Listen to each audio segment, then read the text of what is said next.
Hello, champions. It's Stevie Wonder, and even I can see you've got good taste. You're tuned into The Vocal Minority with Nick and Steve, the world's greatest podcast. Isn't it lovely?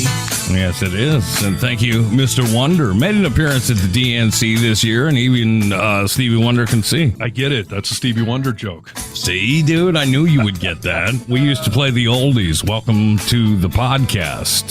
This is a reincarnation of the OG Vocal Minority with Nick and Steve. That's right. Did you write that script in Braille for him? How'd you get that to him? I just whispered in his ear, dude. That's great. Yeah, hey, we're back. From the radio to the World Wide Web. You can find our website, thevocalminority.net, and find the social medias. Lots of fun going on there. We are technically on Twitter, Reddit, Facebook, Threads, Instagram. I say technically because we have stuff there, but the real fun is, of course, YouTube, and much more so, our new favorite social media platform, TikTok?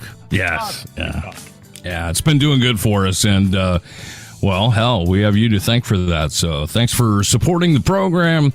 If you would like to comment on this fine program, whether it's positive or negative or just somewhat neutral, you can do it 844-48-VOCAL. We say use your telephone as a microphone. You actually have to call the program, but you can do it. Reach out and get vocal. It's the whole idea here. We're sharing this platform. Yeah, we give you two of these podcasts each and every week. If you're new, welcome to the program.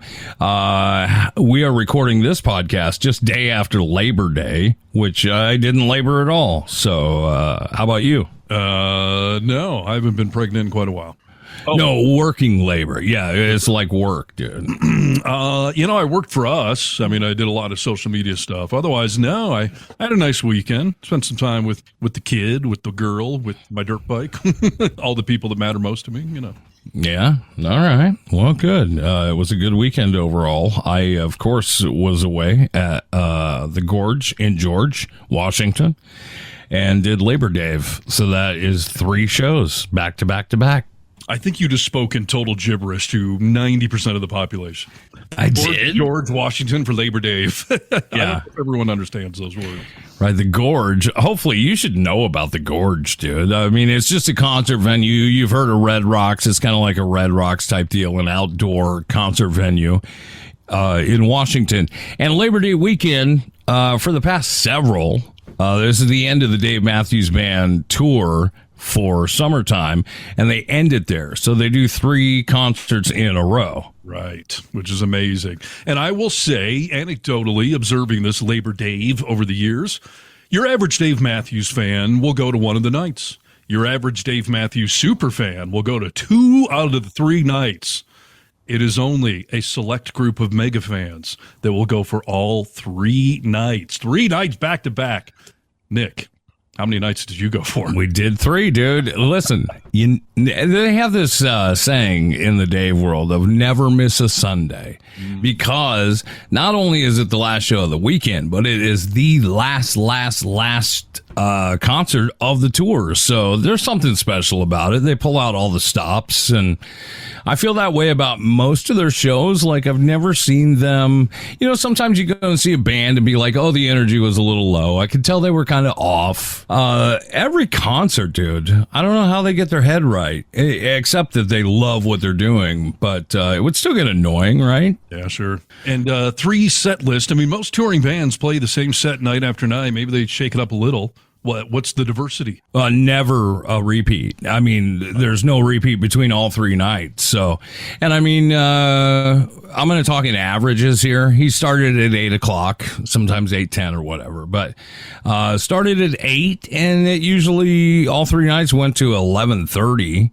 That's just them playing. So, yeah, I mean, they rocked it, dude. It was a great, great set of concerts. I loved it. Well, it's amazing. And as always, Nick FaceTimes me during these concerts, so I get a little sneak peek of what's going on there, and I appreciate it. Sunday night, you waited. I started wondering, am I getting my call tonight or what? Yeah, I wanted to wait until, just the moment was right. First of all, I'm glad. Do you enjoy those when Absolutely. I do it? Okay, good. I appreciate it like on an emotional friendship, Dave Matthews fan level, but just technologically, it is so amazing that I can just get a glimpse of a live concert happening.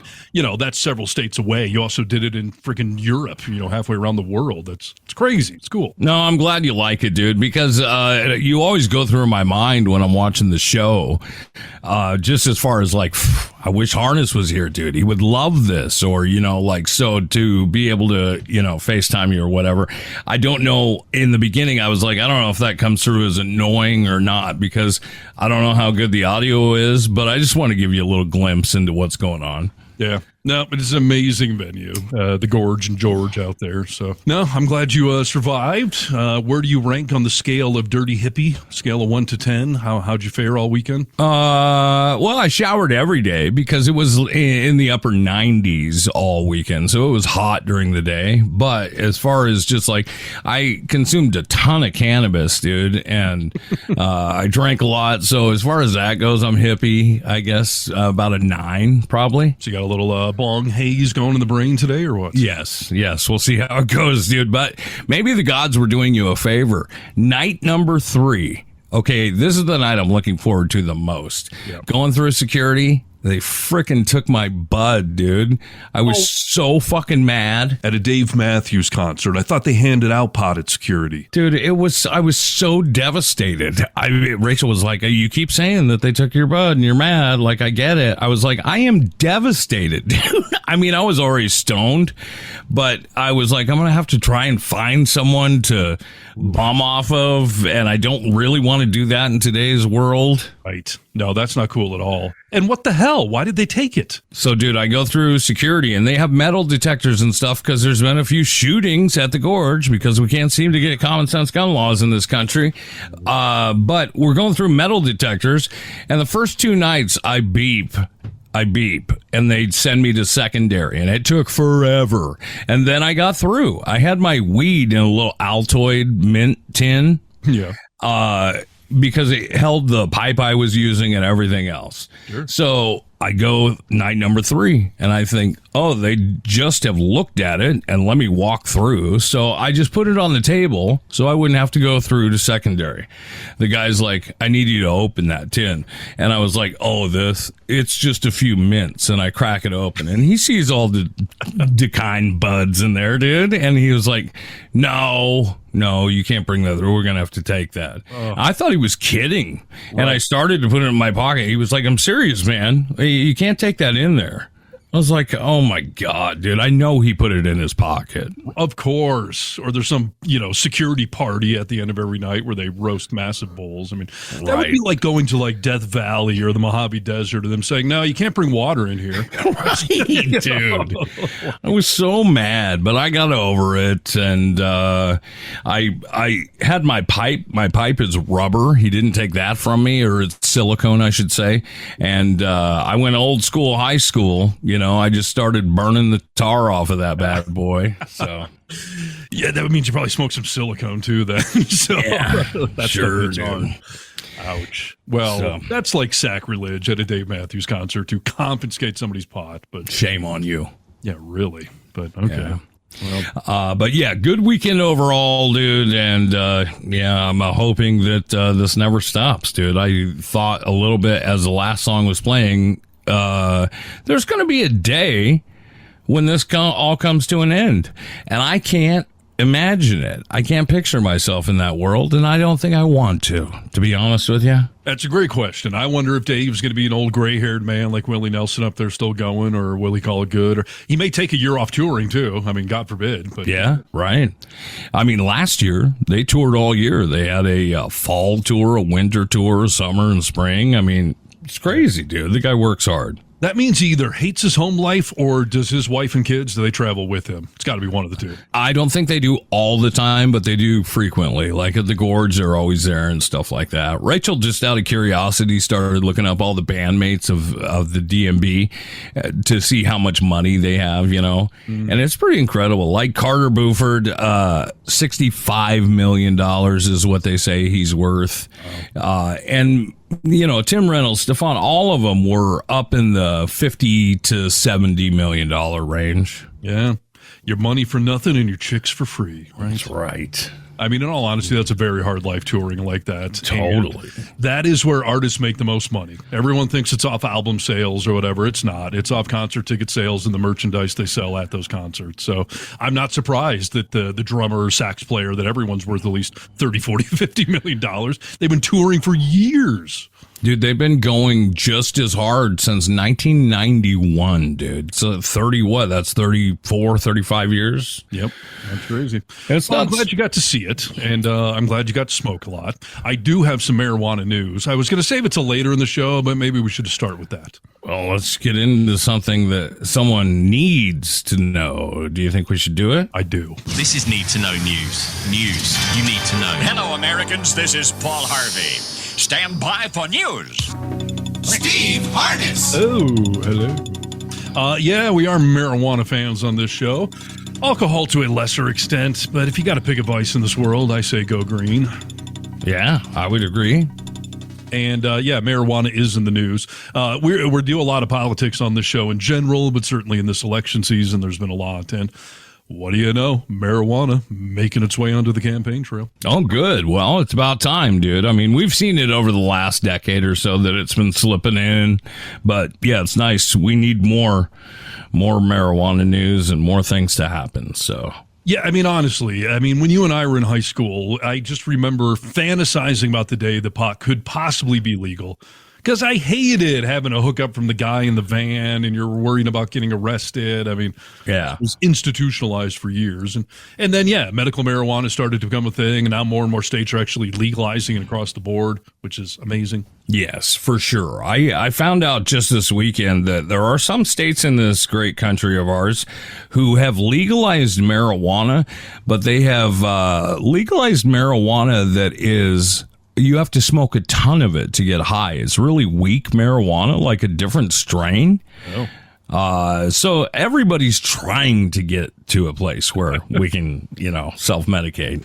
That would have been like at the end of Prohibition if the president said, all right, we're going to make alcohol legal, but it's going to be alcohol-free beer and stuff. Yeah, right. Or like Bartles and James. You could have a wine cooler, but that's about it. If you drink 3 cases, you may catch a little buzz. But yeah, no, pot's becoming more and more legal. Every time we bring this up, some conservative online always points out to us that it's still illegal federally. Yeah, that's true, but that doesn't change the reality. Here in the town, I was in California for years. Now I'm in Nevada. It's illegal here, too. There are stores all over town. You can just walk in like a 7-Eleven and buy it. So it's legal, okay? No one's prosecuting anybody. Right. But anyways, there's been a few things that have come up. We talked on the show several months back about the fact that the Biden administration was pushing to reclassify marijuana for the first time. It's currently a Class 1 narcotic, which means penalties for it are maximum, research money is limited, what the government can even research on it, period, is limited.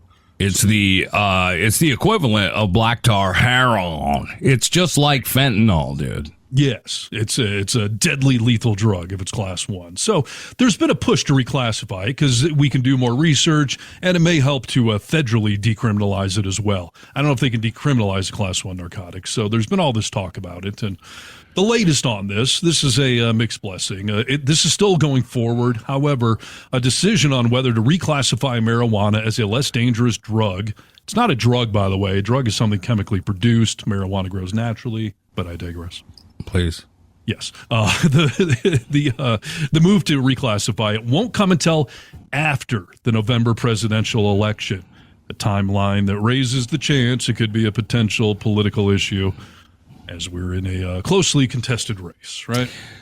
So what does that mean? Kamala's going to take the reins of this or what? Well, it's weird because the Drug Enforcement Agency, the DEA, has set a hearing date for December 2nd. So that means that's still Biden administration, but after the election. Interesting. So it's a weird little limbo it's going to be in right there. Yeah. And I also don't know. This can be a campaign issue as far as who's pro or against or whatever, but the DEA, it's going to be up to them to decide it. I think it helps to have the administration pushing in one direction or not. But yeah, this won't be something decided before. Now, it's interesting. Now, there could be a dynamic where maybe they don't reclassify it and Kamala is pro-pot and Trump is anti-pot, but there's a weird development on that.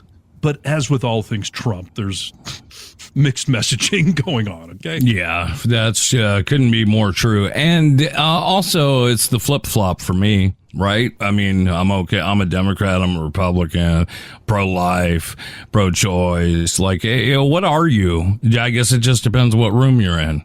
Yeah, Trump has flip-flopped all over the place. In 2016, I believe he said it was up to the states to decide, but then his administration reversed the Obama-era policy where the feds were not allowed to go prosecute, California pot shops or Washington State pot shops. So essentially, it was legal in the states, still illegal federally, but the Obama administration said, we will not prosecute anyone.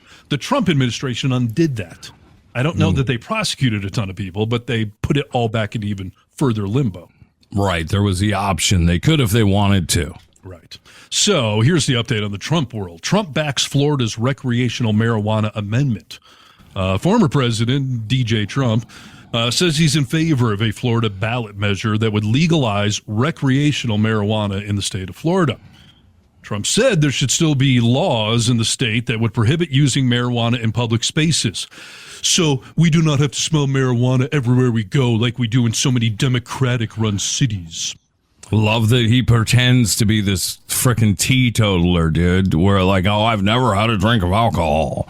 Well, you've taken hardcore drugs for years of your life. Right, to the point of incontinence, by the way. So, yeah.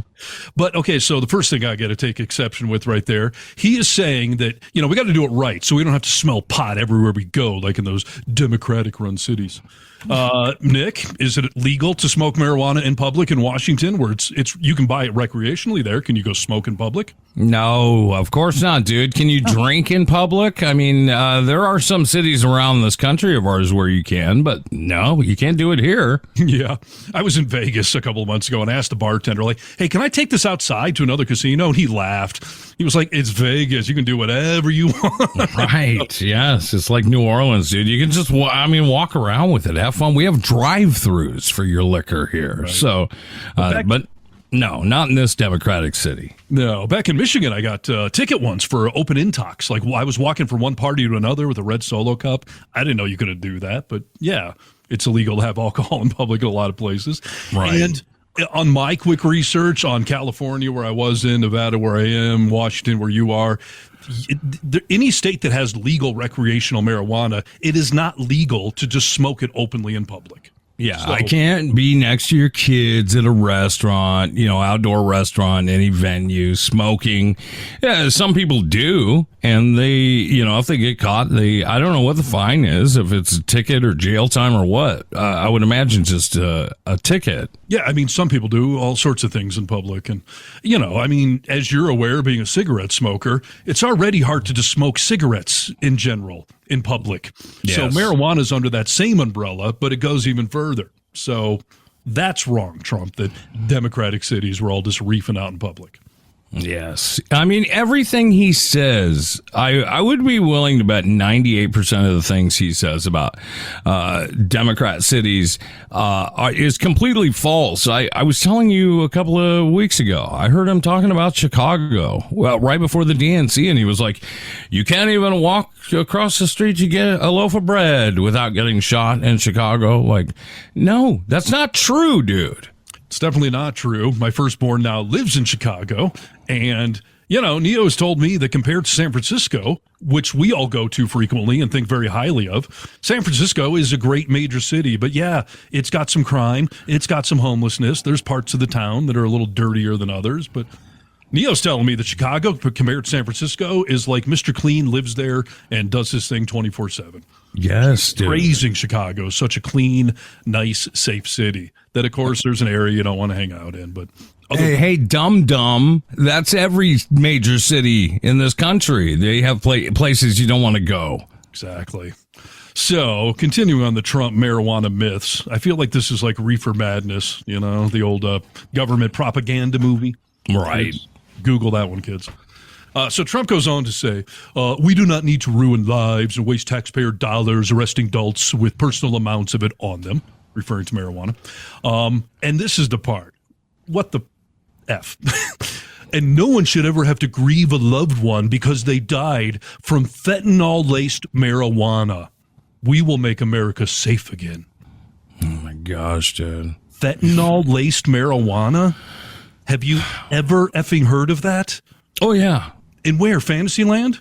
No, it's a real thing. No, it's not. Fentanyl-laced marijuana. Why would anyone lace marijuana with fentanyl?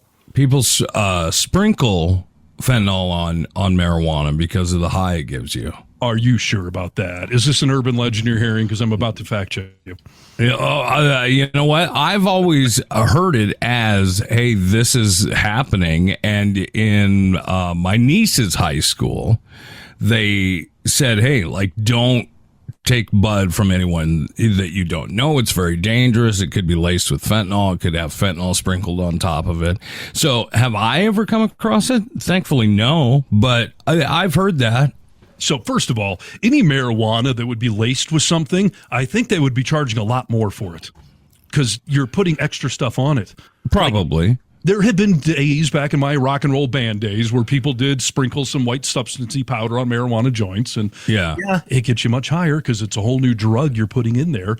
Yeah. There's a major problem with this. First of all, being a pot smoker, I don't hear or see fentanyl-laced marijuana ever. Certainly in the states where we're in now where it's legal. Yeah. It's coming from factories and farms that grow that. They're not putting fentanyl or anything else in it. Another reason to make it legal everywhere. You want to be in control of the product that the public receives, then yeah. Exactly.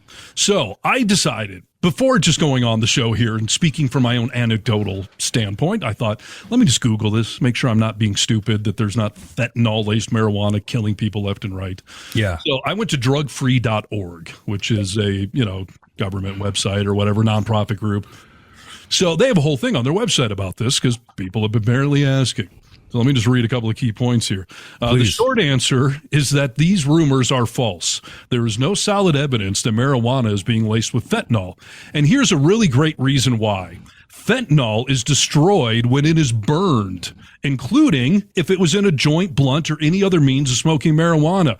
That means that even if they did mix it in with the flour, it would disintegrate upon being torched. It would never enter your system. It would disintegrate. So why would they lace it with it? That's great to know. Yeah, that's a great thing to know. I mean, I suppose it could still be added into edibles. If somebody wanted to do that, they could maybe. So I'll tell you, I didn't copy it because it was all just silly from this point forward. But they go on to explain that it could not exist in vape pens either, and it could not exist in edibles for all the same reasons, that it would break down, it wouldn't translate over. Go to drugfree.org if you want to read it. But they had a whole list of fact checking that no, you can't burn it, it can't be in vape pens, and it can't be in edibles. So it's simply an urban legend. Could some idiot out there dump fentanyl over some pot and sell it to someone? I guess. But to say that this is like some epidemic happening and that scientifically you could even smoke fentanyl that way it's not true. And it's certainly not happening in any relevant widespread numbers. Well, that's the thing that you should take away from this is the fact that I had heard that, and never obviously seen it, but had heard that. That's how Trump gets his info. Right. Like, he has a responsibility, if he's going to talk about it, to at least learn about it and fact check it. But somebody said it to him one time and he carried it on and said, like, yeah, that's something the president needs to address. 100%. Trump is the king of I hear, people are saying, people are telling me, and he just spits it out on a microphone to a global audience. I just said that on our silly little podcast, I thought it would be a good idea to fact check it before I open my mouth. Yeah, right. If you're going to talk about something, you should probably fact check it. Right. So on one level, I guess I'm glad Trump is going to be apparently supporting Florida's ballot measure, but he's riddling it with marijuana myths and misinformation. And there's still no guarantee that whoever is the head of his DOJ, whoever his attorney general is, may not just turn around and start prosecuting people. He may say, hey, sorry, Florida. Sorry. I mean, we're doing what's right. Yeah. Yeah. Well, here's the other thing, dude. I don't know if your article talks about this at all either, but The big thing that we're really hoping for of changing the classification of this drug is we've got an incarceration problem in this country, and there are people who have been put behind bars for decades for marijuana, which is so freaking ridiculous, dude. And for all the other people that are going to get in trouble for this, if they change the scheduling of it, yeah, that's not 20 years prison time for being caught with bud if it's illegal. And that needs to happen, dude. Absolutely. The punishments are way too severe. I've heard some people criticizing Kamala Harris when she was the Attorney General of California. She put a lot of people away from marijuana. Well, those were the laws on the books at that time. And her, as a black woman, could not be seen as soft on crime, so she was prosecuting appropriately. Laws have changed now. Her stance on marijuana has changed now. She's in favor of decriminalizing it. She's in favor of reclassifying it. So I don't give a crap what her opinion was in 2006. In this day and age, right. She's pro-pot, and I trust her way more than I would Trump, obviously. Well, completely, dude. I mean, everything has, like you always say, hey, we're progressives. That means we grow. We continue to evolve and get smarter and realize when things don't work that we need to do something different. I don't hold her to the post for that, dude, or hold her to the fire and be like, oh, you changed your thoughts. I hope you did. Right, exactly. That should be something we respect and look for in politicians, evolving on stances.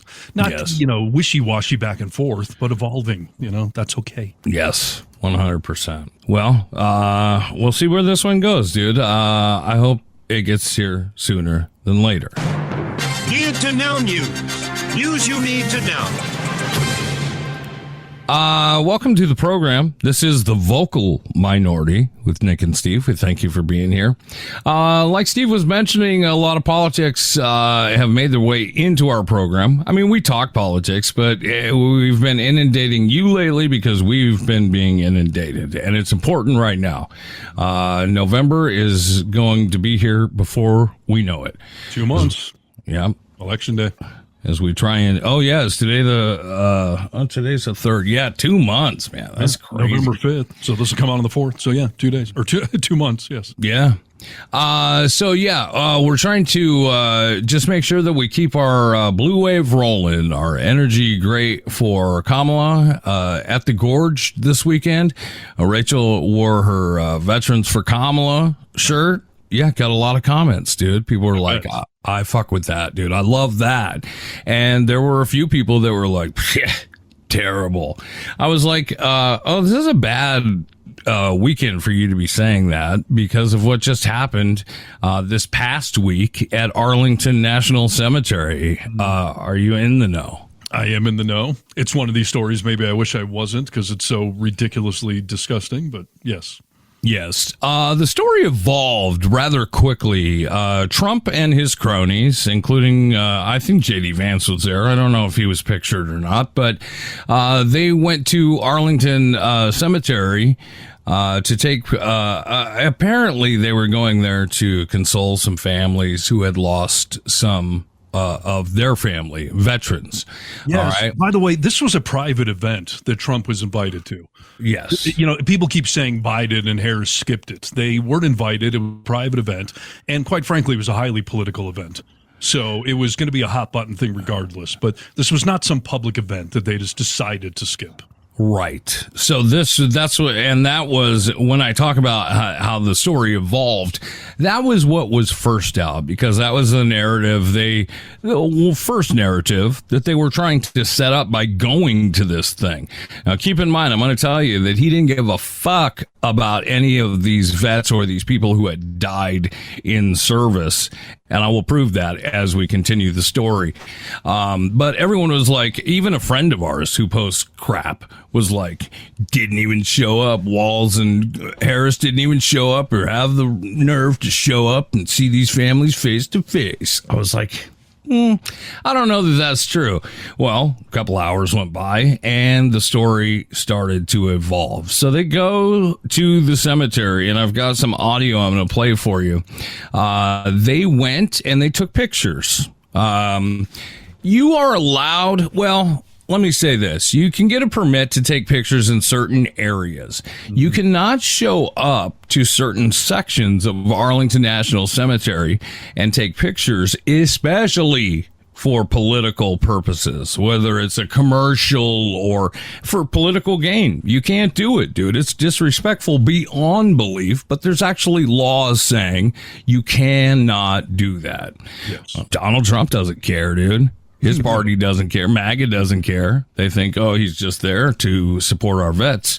Kamala made just a quick statement on this and said, like, I don't know what he was doing, but it was so disrespectful. Kamala Harris is so asleep at the wheel that she won't even do an investigation into what happened, and she wants to yell at Donald Trump because he showed up. She can go to hell. Oh, wow.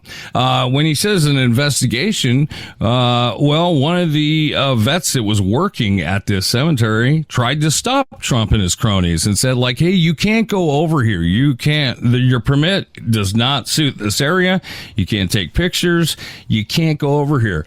They pushed their way through physically and verbally. Yeah. Okay. Assaulted physically pushing. I mean, that's a pretty big deal. When they first said they pushed their way through, I thought they meant metaphorically, but apparently no. It was actual physical altercation with the guy that worked there, or maybe it was a woman. I don't know. With the person that worked there, who I believe was military. You know. Yeah, and it was a woman. And they went on to say, like, oh, my God, well, she was mentally unstable was the comment that they released, okay? Yeah. J.D. Vance goes on to talk a little bit more about why they were there. You're acting like Donald Trump filmed a TV commercial at a gravesite. He was there providing emotional support to a lot of brave Americans who lost loved ones they never should have lost, and there happened to be a camera there. First of all, this was a commercial. I mean, they put it together very quickly with music and everything else. If it wasn't a commercial, I would have no idea that he stood in front of someone's grave and gave a smile and a thumbs up. Like, did you see these images? I'm wondering, did somebody tell Vance to say that? Or did he just assume, like, obviously we're not terrible enough to go film a political ad at a cemetery, so I'm just going to make a safe bet here and go out there and tell everyone, like, hey, guys, not like we're filming a TV commercial here, but that's literally what they were doing. Literally. Well, that's why they were there, dude. Right. It's one thing to have news crews there that cover a president in Arlington or some press pool photographer taking pictures, because now I've seen pictures of Obama and Biden in Arlington. They're like, look, they did it too. But no, they were there for some public ceremony or something they were invited for. And yeah, people took pictures. That is completely different than filming a commercial, especially in the restricted, sacred areas. Yes, dude. Yes. And this family that was there that he was taking pictures with, some of them were giving the thumbs up and some of them were giving like a hang loose Hawaii sign, but they were standing in front of a headstone, dude. Yeah. I mean, it was so distasteful. And Trump went on to talk about afterwards, you know, as this is playing, like, oh, we didn't lose anyone in the 18 months that I was, you know, in the office. Right. Well, you look down on the headstone and it sure as shit, that's why you were there, dude. That's why you were in office. We lost a lot of soldiers while you were in office. That's the truth. We lost multiples. And again, Trump is the one that set the withdrawal plan for Afghanistan in motion, which is then when these troops, you know, died that were being, you know, honored at this private event thing. So, right. I mean, it's disingenuous to say that no one died, because obviously they did. He set the whole thing in motion. Biden came in under the sloppy mess and tried to finish it up best as we could to get out of there. But to backtrack to what you just said about the thumbs up, and I actually thought they were devil horns. The one girl was thrown up like at a Metallica concert or something, but could have been. Whether it's Hang 10 or rock and roll, what sort of terrible, narcissistic, sociopathic people throw up any sort of sign when you're in a military funeral standing over a headstone? Trump throws the thumbs up. Hey, look, hey, thumbs up, smiling big for the picture. Dead soldier at my feet. Crazy, dude. I would never take a picture at anyone's headstone. No. Like, isn't that a place to be reflective and in your own thoughts and very respectful? Yes. It just shows you he can't even feign what a normal human emotion would be. He's so disconnected. Because at least a normal person, if somebody had said, like, let's get a picture of you guys standing by this, I don't know, you would at least bow your head. You would at least close your eyes. Yes. Do something to convey somberness, empathy, not the thumbs up and rock and roll hang 10 and devil horns. Like, I live in Seattle. This is where Jimi Hendrix comes from, specifically Renton, Washington, and he is buried here. A lot of people, when I was growing up, would go hang out at his grave, smoke a bowl, drink a little, and then, pour some out. And I never went to it just because I thought that was so disrespectful, dude. I didn't want to do it. And that was Jimi Hendrix, who probably appreciates it. Right. Listen, I did go to Hendrix's grave in Seattle, the area, and I did not leave a joint there, pour a beer, or anything. Like, it's still a cemetery. It's still somebody's headstone. Like, I wanted to see Hendrix's grave, but yeah, I mean, I sort of sit there and honored it for a moment. I thought some nice thoughts, but the thought of like burning one or dumping beer or taking a picture next to that stone. Crazy, dude. Trump came out and actually made his statement on Arlington. Should your campaign have put out those videos and photos? Well, we have a lot of people. We have people, TikTok people. We're leading the internet. That was the other thing. We're so far above her on the internet. But on that hallowed ground, should they have put out the images of those? I don't know what the rules and regulations are. I don't know who did it. And it could have been them. It could have been the parents. It could have been somebody. It was your campaign's TikTok, though, that put out the video. I really don't know anything about it. All I do is I stood there and I said, if you'd like to have a picture, we can have a picture. If somebody did it, this was a setup by the people in the administration that, Trump is coming to Arlington. That looks so bad for us. Oh my gosh, dude! I mean, he said he lied three or four different lies there. You just pick one. How much misinformation can you cram into one little statement? I mean, first of all, what a great attempt to deflect with pure narcissism. Oh, by the way, we are leading the internet. I don't know if anyone's aware of that.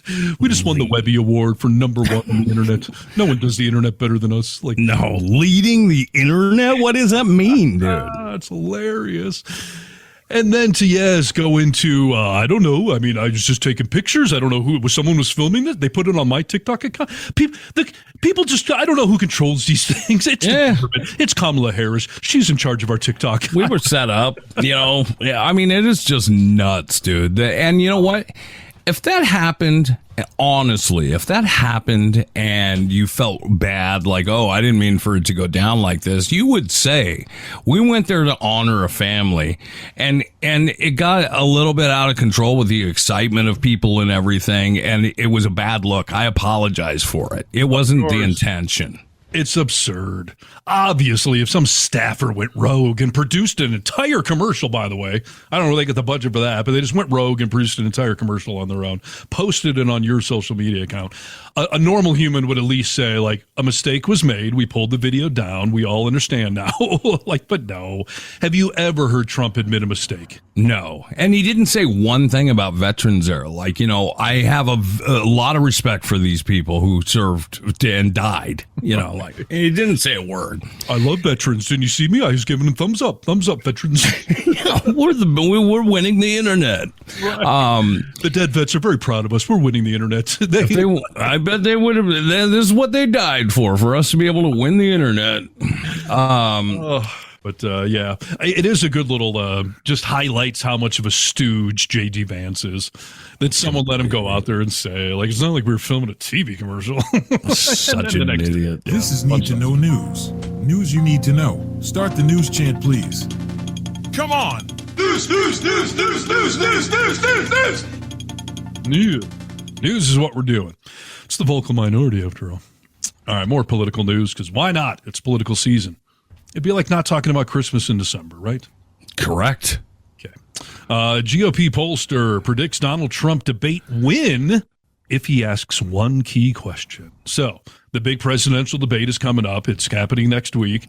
This is the one that we're all somewhat skeptical if it's really going to happen. But we here, the vocal minority, have made the somewhat obvious prediction that Trump will be eviscerated and embarrass himself and stumble and fumble all over the place. Now, this pollster, Frank Lutz, he is a well-known GOP pollster. He is the one a couple of weeks ago that first started telling the Trump campaign, you guys are in trouble. Like the way these polls are going, the momentum, you guys are in trouble. Kamala Harris is set to win this election. Yes. And he's got a good track record. Yes. So he came out and someone asked him about the upcoming debate. GOP pollster Frank Lutz said that he firmly thinks the upcoming presidential debate between Democratic nominee Kamala Harris and Republican rival Donald Trump is, quote, everything when it comes to the 2024 election. Wow. So, first of all, Frank Lutz is essentially agreeing with us. Like, this debate is going to be huge. Yeah. I mean, I don't want to win on one thing. Like, that scares me because anyone can have a bad night, as we've seen in the past. Anyone can have a bad moment. So I don't like that, but okay, I'm ready. Well, in theory, there's going to be more than one debate. I still predict that the first one's going to go so terribly for Trump, he won't show up to any of the others. Right. But, 50 million tuned in for the Biden-Trump debate. I'm betting it's more than that. So this is an all-eyes-on event. There's a lot riding. So Frank Lutz here said that Trump can win this debate if he asks one key question. Drum roll, please. Do you love anal sex? Oh, wait, sorry. Those are my other notes. Yeah, no. The one question he thinks that Trump should ask of Kamala Harris is a classic political question that goes back many presidential cycles. The question is, are you better off today than you were 4 years ago? Classic question. And the framing is always, okay, you've had the other guy for 4 years, so surely you were better off before this last 4 years. In other words, life has gotten worse over the last 4 years. Why would you vote for the same 4 years? Classic political question. Sure. I just want to remind everyone, this is fall of 2024. So 4 years ago, I'm not good at math, but 4 years ago, it was fall of 2020. We were in the throes of the global COVID pandemic. The economy was crashing. Unemployment was soaring. Everything was miserable. Everyone was worse off. Airlines were shut down. I mean, we were watching people in Italy sing from their balconies and being wheeled. I mean, this was the heat of it, dude. Yes. So who could possibly answer that question that, 4 years ago from now, I was better off then in the middle of a global economic pandemic meltdown? Why would you ask that question? The only way you could answer it is to say, you know what? We would have been in a much better place if you had taken this seriously and set us up for success rather than climbing out of a hole. Yes. I mean, if anything, Trump doesn't want anyone reminded of what was going on 4 years ago as he totally botched the COVID response, that we could have had less deaths and come out of it quicker. But he's pro-vaccine, the next he's anti, he's pro-mask, anti-mask. I mean, he was all over the freaking place, including telling us all, hey, why don't you try drinking bleach? Like, maybe that'll help. Maybe they shine a big flashlight on you and that'll help cure the COVID. Like, you know what? When he was saying those things, there was a doctor that he picked behind him, just like her face was like, oh my God, am I hearing this right? Right. It's like letting your child get up in front of the school and talk about tax codes or something. Like, this isn't going to go well. This person has no idea what I'm talking about. So, yeah, it's a classic political question. Are you better off now than you were 4 years ago? But unless you're the owner of like Pfizer or somebody, I don't know how you could have been better off back then than you are 4 years later. Yeah, completely, dude. That's going to be an interesting question. I mean, it's just like you said, it's been asked for ages. It's a simple one. Yeah, I hope he does. I hope he is dumb enough to ask the question so Kamala could use that to eviscerate him over all of the problems he caused with that stupid response. And the fact that, we destroyed our economy. The global economy melted down. And by the way, we came out of it quicker and better than pretty much any other country. So all of us are better off now than we were 4 years ago. I mean, come on. The gas was cheaper. It doesn't matter that no one was able to drive, dude, because we were stuck at home. I am so sick of hearing conservatives say that, by the way. Me too. Gas was $1.60 a gallon 4 years ago. Yeah, because no one was driving. Have you heard of supply and demand? Like, you seem big on it, dude. Come on. Exactly. My brother saw one of our videos you posted on social media, and he said, this is my conservative brother. He was like, the new predictions that Kamala will eviscerate Trump. And what was the other one? Oh, he'll go to jail. Yep. Yeah. He was like, I don't think he's going to go to jail. And I was like, yeah, that's a popular belief. I mean, straight across the board, we'd like to see him go to jail, but we don't know that he will. But and that wasn't the point, by the way. I said he would be sentenced to 2 to 4 years, and that getting in the news cycle would help drag him down further. I don't know when or if he'll actually ever go to jail. Right. Yeah, maybe home detention. Who knows what it's going to be? We'll have to wait this one out and see. But as far as Kamala eviscerating Trump at a debate, he was like, I don't see that. Have you ever seen her off teleprompter? I was like, dude, do you understand that she was a prosecutor and took on people that you wouldn't want to be in the same room with ever, let alone on a daily basis? He was like, oh yeah, I guess that's true. Well, I guess we'll have to see. I was like, I feel pretty good about it, dude. Yeah. This is another conservative talking point that I don't understand. People said that all over our video on that topic of, Kamala, have you ever seen her without a teleprompter? Like, first of all, are they all getting the same fortune cookie bullet point memo? Like, I don't understand why I hear the same talking points over and over. But yeah, I mean, first of all, her political speeches, sure, she has a teleprompter. And as you and I know, Nick, the ability to read off of a script while speaking speaking live in front of people, that alone is not easy. No. Most people either can't follow along or they sound like they're reading. So I don't really detract from anyone using a teleprompter in a speech. No. Whatever. Put that aside. First of all, how does Trump do without the teleprompter? I mean, if you want to go tit for tat there, I mean, I would take Kamala any day of the week. He keeps saying, like, I don't even need a teleprompter. Yeah, but you don't realize that you do need one because you're just spewing a bunch of bullshit. Right. He's just weaving. Do you hear him this week? I do the weave. I try to, I drift all over the frickin' place. Oh, let me just play the weave for you. Oh, I do the weave. Yeah, let me show everybody what you're talking about. I do the weave. You know what the weave is?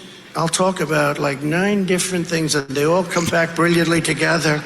And friends of mine that are like English professors, they say, it's the most brilliant thing I've ever seen. But the fake news, you know what they say? He rambled. Yeah, you're rambling right this very second. Yes. Weaving. And yeah, I'll tell you the fake news, those of us in the broadcasting world know that when you're on one topic, you can diverge onto another topic and then you get back to the main topic. You don't diverge to 2, 3, 4, 5, 6. That's just called rambling incoherently. And then you hope you can somehow bring it all back around. But that's not the strength of a strong speaker. He has been told by English professors, what? Oh, you're not even speaking proper English, dude. I was hanging out at Harvard the other day, and all the English professors came up to me. This weave you do, it's brilliant, sir. Sir, your excellency, your weaving is unbelievable. Right. But yeah, back to Kamala. Of course, prosecutors in court don't get teleprompters. All of these famous Senate, testimonies, hearings where she was grilling Supreme Court nominees and whatnot. She didn't have a teleprompter. She eviscerated those guys when she was doing Barr, when he was Trump's attorney general. She eviscerated him. There was no teleprompter. Like, I have total faith in her ability to speak on and off teleprompter. And there's no evidence to show anything otherwise. No. Do you remember when she went toe-to-toe with Brett Kavanaugh and made him look so stupid? How many laws are there regulating a man's body? What? I don't know. I can't think of one. Question again. It's going to be stuff like that with Trump. I mean, it's that same Neanderthal mentality that they share, that she's going to piss him off and he's going to shit his pants and lose control. Yeah. Apparently Kamala lost the struggle to keep the mics unmuted the whole time, which she'll still eviscerate him. We'll still hear him moaning in the background. She can still point out, like, sir, I hear you rambling, like, stop over there, microphone. Like, she can still embarrass him. But I do wish that, they would have left the mics unmuted, which it's funny that Trump was against that because he used to be for that. But now his handlers have told him, you're going to look stupid. Don't let her do that. Yes, 100% correct. And, it was funny because he brought up in her presidential debates against Pence how poorly Kamala treated Pence because she kept telling him, sir, I am still talking. Right. And she's going to do the same shit to you, bro, when you try and interrupt her, because that's what we should all do and be like, I haven't finished my thought. Hold on. Right. And by the way, your conservative brother, did he not see Trump in front of the black journalists where they very politely asked him questions that were hard questions, and he imploded, freaked out, mean, nasty women asking terrible questions? Like, I will tell, yes, he did. And I will tell you that conservative brother seems to be out on Trump. He doesn't seem to, he's one of the people that I know that said, I don't even know if I'm going to vote. I know he's not going to vote for Kamala, and he does not want to vote for Trump. So he was like, I don't even know if I'm going to vote. So there's a small chance he will, because he told me that before, but we'll see. He seems just like he wants out of this ride. Interesting. There's a lot of people out there like that. Ideally, we would have Republicans for Harris, like we've been talking about. But if you're just a Republican for no one, that's better. That's just sit it out then. We got this one. We're fine. Need to know news. I said, oh, Lord Jesus, it's a fire. News you need to know. I got bronchitis. Ain't nobody got time for that. Nobody's got time for bronchitis. You do have time for this show, The Vocal Minority with Nick and Steve. Steve, how do you feel about poverty? I'm pro-poverty, Nick. I think it makes me look better that I have a roof over my head. So, yeah. Oh, wait, is the camera on? No. Yes, we're on the air. Yeah, okay. No, I think poverty is generally not an ideal thing for society. And the more people are impoverished, the more it drags the rest of us down, quite frankly. Oh, thank you for that well thought out opinion. I came across an author, his name, Matthew Desmond. He wrote a book called Poverty by America. Okay. Does that make any sense to you? It will. He did a sociological analysis of poverty in the United States. His book explores how affluent Americans knowingly and unknowingly contribute to keeping poor people poor by exploiting them and driving down wages and perpetuating government policies that keep poverty around. It's a very interesting book. I haven't read the whole book yet, but I've got it ordered, which is a big deal for me because I don't order a lot of books, okay? Yeah, good job. I'm waiting for the movie to come out personally, so let me know. Well, let me give you this clip of audio. This is one staggering fact that got me pulled in to researching him a little bit more and seeing what this was all about. He's going to talk about poverty in America right now. Is that possible? Ending poverty? Yeah, it is. Makes it sound easy. Yeah, in this land of dollars, it is. So if you look at everyone below the poverty line and you just add up how much money it would take to lift them above it, it's about $177 billion a year, which is so attainable. Like, that's less than 1% of our GDP. Study a few years ago showed that if the top 1% of Americans just paid the taxes they owed, not paid more taxes, just if we collected their taxes, we could raise about $175 billion a year. So we could just about close the poverty gap if the richest among us just put in what they should. I think it's utterly doable and attainable. And I think that one of the biggest myths about poverty today is that we have to live with so much of it. That's incredible, right? I mean, we all have been, well, I shouldn't say we all. There's been a large portion of us that have been talking about for a long time now for the top 1%, the top 2% to be paying their share of taxes. And like you heard him just say, it's not about them paying more taxes. It's about paying the actual taxes that they owe. That could essentially erase poverty in America? Yeah, I mean, that's always been the humorous part of our tax code, that, you know, the super wealthy complain about getting taxed too heavily, but they can afford the lawyers and accountants to find out ways to get out of a lot of that tax debt. So, boy, it really certainly would be a win-win if no one was in poverty, but that has to create some institutional problem, right? We need tiers. We need tiers, and we would still have those tiers. But poverty and having to decide, Dad's not going to eat tonight, so Timmy can. He needs to go to school tomorrow, and he needs some nutrition. That's the level that we're talking about here of like, we're still going to have tiers. You have a 1987 Honda Accord, and I drive a newer BMW. We'll still have those, but like, you won't be suffering for food and heat and shelter. Yes. It is such a myth that people that are on some sort of government assistance are just living the good life because they got some cereal bought for them that day. Yeah. You're still poor, and everyone above you is still making more money. And if wages go up for the lower tier, it's going to trickle upwards as well. And, it's the old rising tide lifts all boats. We're better off having a society where, if my tax dollars are going to help pay for someone's food so they're not going to break into my car, then just that alone is a win. Yes. It's a conversation I have with my brother all the time. My brother has, I would classify him as upper class. He makes a good living, but he talks about all the time about how, like, I don't want to pay more taxes. I'm like, do you understand everything you complain about, or most of it in this world, that if you paid a little bit more, how much better it would be for everybody on this planet? Right. And if not for a thought for all of us to enjoy this time, why are you here, dude? I mean, that's my question, is like, why are you here? If you don't want to see everybody do well, I'm willing to pay a little bit more. And that's on a scale, because if you make less money, yes, you're going to pay a little bit more. But we're also taking care of increased wages, all that stuff. Like, everything will start to come together if we can take care of each other just a little bit more. Yeah. The more money that's in your local economy, it gets spent at your local businesses. More tax dollars raised, more employment opportunities, wages go up.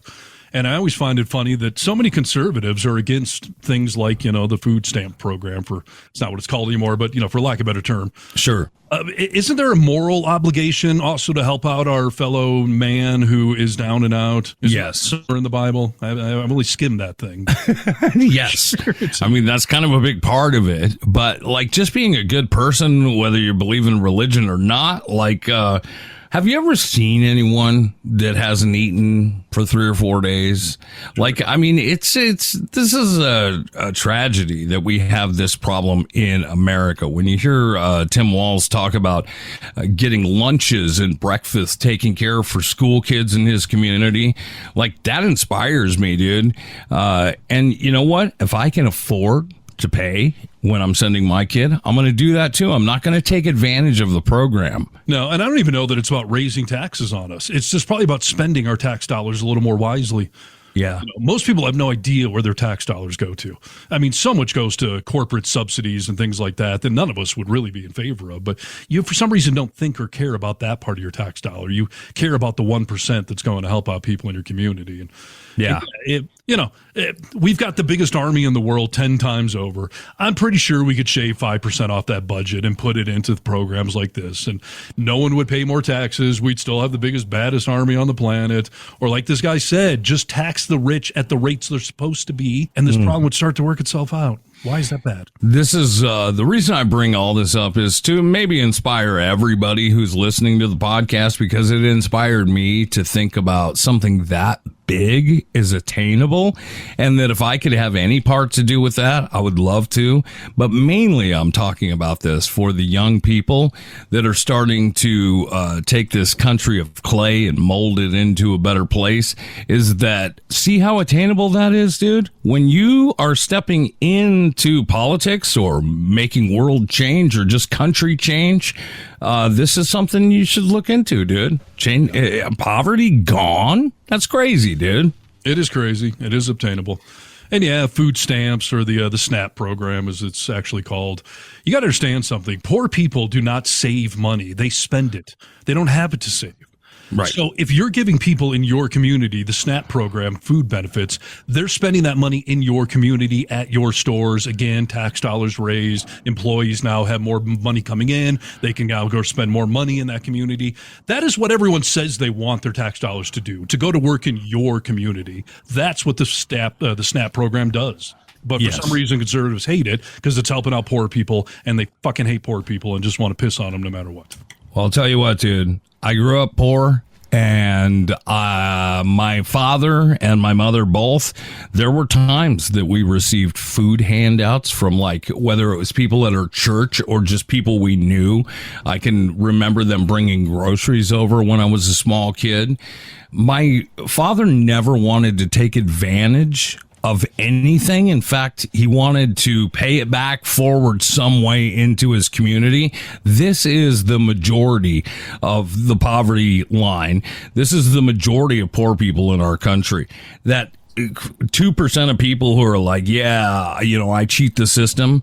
It's such a small part of this country, and it's all you talk about, Republicans. It's all you talk about. There's fraud in every government program. And yeah, the myth, it drives me nuts. I assume your dad, when he got the free groceries, he took the rest of the month off, ate Cheetos on the couch all day, right? Right. Yeah, exactly. I mean, it almost, you know what, if you think about it in an opposite way, that was so humbling to him of like, I can't believe I'm at a point in my life where I need this assistance. So I'm going to work even harder to try and figure this shit out.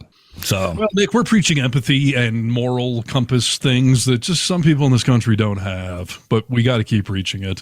And I hope people are taking note as we ramp up to Election Day, 2 months away. Choose wisely. Please choose wisely. Do we have more time or are we done? We are done. All right. I'm just going to mention this book one more time, Poverty by America. Matthew Desmond. Interesting from what I've read so far. I was reading a book called Pottery, but it was by Canada. It was inspired by the movie Ghost. Oh, no, that was really good, dude. Yes. Really. You can find us online, thevocalminority.net. All of our social media sites, TikTok and YouTube are the best, so go blow those up, all right? Check them out, and thanks for joining the podcast. We will see you again sometime soon. This has been a production of The Vocal Minority with Nick and Steve. Thanks for listening to the podcast. Please share with your friends and neighbors. Please share with your enemies and your long-lost loves. Tune in next week for more fancy-ass bullshit, and God bless the United States of America.